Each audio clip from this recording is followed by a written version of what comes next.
بسم اللہ الرحمن الرحیم۔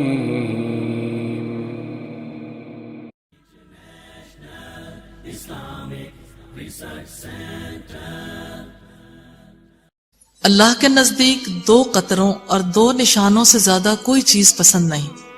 ایک قطرہ آنسوں کا جو اللہ کے ڈر سے بہا، اور ایک قطرہ خون کا جو اللہ کے راستے میں بہا، اور 2 نشان، ایک وہ نشان جو اللہ کے راستے میں جہاد کرتے ہوئے لگا، اور وہ نشان جو اللہ کے فرائض میں سے کسی فرض کو ادا کرتے ہوئے لگا۔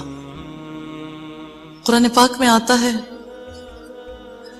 مومنوں کے خوف کے بارے میں، وَيَخِرُّونَ لِلْأَذْقَانِ يَبْكُونَ وَيَزِيدُهُمْ خُشُوعًا، وہ روتے ہوئے ٹھوڑیوں کے بل گر پڑتے ہیں اور یہ قرآن ان کے خشوع کو اور بڑھا دیتا ہے۔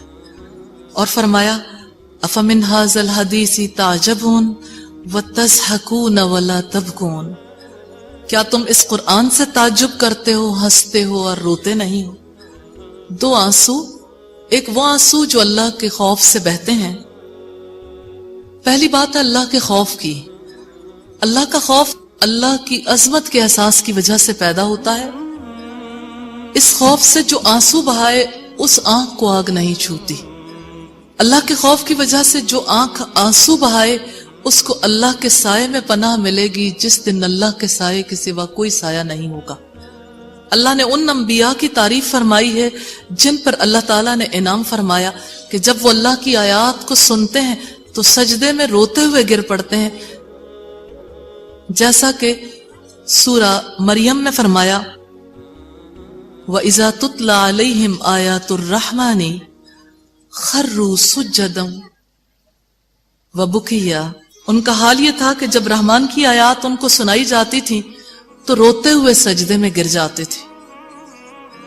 حضرت عمر فاروق نے جب سورہ مریم کی آیت پڑھ کر سجدہ کیا اور کہا یہ سجدے ہیں تو فَأَيْنَ الْبَكَا، رونا پھر کہاں ہے؟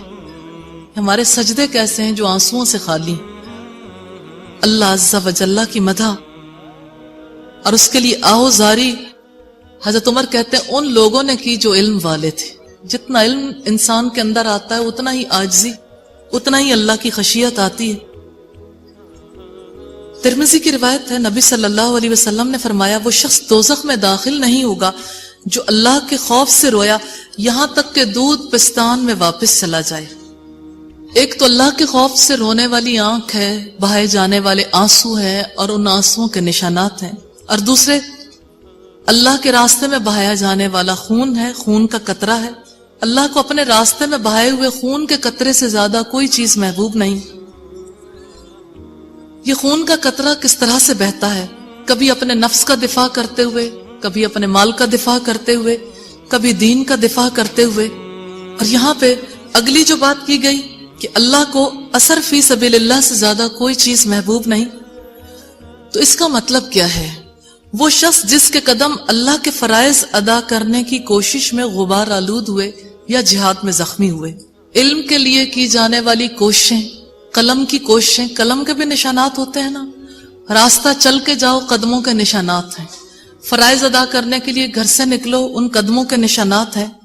نبی صلی اللہ علیہ وسلم نے فرمایا، یہ بخاری کی روایت ہے کہ جس کے قدم اللہ کی راہ میں غبار آلود ہوئے اس پر اللہ نے دوزخ کی آگ کو حرام کر دیا۔ اللہ کی راہ میں قدم کیسے غبار آلود ہوتے ہیں؟ جب انسان اللہ کے لیے بلانے کے لیے نکلتا ہے، اور فی سبیل اللہ سے مراد یہاں ہر وہ کوشش ہے جو اللہ کی راہ میں کی جاتی ہو، جس کے قدم اللہ کی راہ میں غبار آلود ہوں، جو اللہ کی راہ میں بلانے کے لیے نکلے، جتنا فاصلہ طے کرے اتنا ہی دوزخ سے دوری۔ اللہ کے نزدیک 2 قطروں اور 2 نشانوں سے زیادہ کوئی چیز پسند نہیں۔ ایک قطرہ آنسوں کا جو اللہ کے ڈر سے بہا، اور ایک قطرہ خون کا جو اللہ کے راستے میں بہا، اور 2 نشان، ایک وہ نشان جو اللہ کے راستے میں جہاد کرتے ہوئے لگا، اور وہ نشان جو اللہ کے فرائض میں سے کسی فرض کو ادا کرتے ہوئے لگا۔